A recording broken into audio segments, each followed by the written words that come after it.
The Kabbalistic tree of life represents the map of the soul. The word soul comes from the English translation of the Greek word psyche. If you're familiar with Carl Jung, this is the path of individuation. If you're familiar with the tarot, this is the hero's journey. In Alchemy and the Golden Dawn, this is the great work. This is the way back to paradise in Christianity.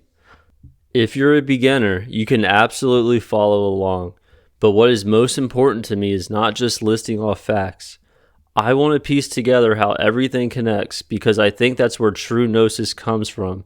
Throughout this series, I'm going to show how each Sephiroth and each path on the Tree of Life corresponds to seemingly separate things like tarot, astrology, mythology, Hebrew, and more. So if you're watching this, you are in a physical body, in the physical realm. That means you are here in Malkuth, the lowest of the Sephiroth. Before we can get into what that means, we first need to understand how we got here. It started at the top in Kether, which is the Garden of Eden before the fall.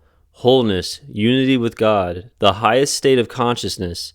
The way we descended into physical reality is through something called the lightning flash. Think of how Lucifer descended. It's also known as the path of the flaming sword, which is reflected in the story of Adam and Eve being cast out of the garden, where they must first pass through a flaming sword in order to return. You must keep in mind that the Bible came after Kabbalah and was heavily influenced by it. I would argue that Kabbalah is one of the biggest keys to understanding the parables of the Bible. The mainstream narrative is that the Jewish people created Kabbalah, but according to Plato and other philosophers of the past, it originated in Atlantis and was eventually passed on to the ancient mystery schools of Egypt.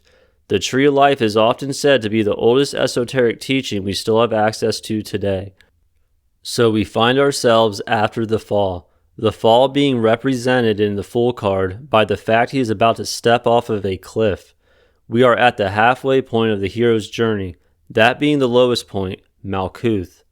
Now, Malkuth is the lowest point, the darkest depths, where the scariest monsters are symbolically said to dwell.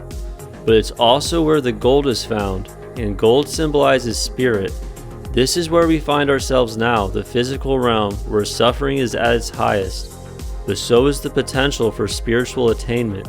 The journey began at the top, but the series will begin at the bottom, and together we'll map out the soul, our path back to paradise.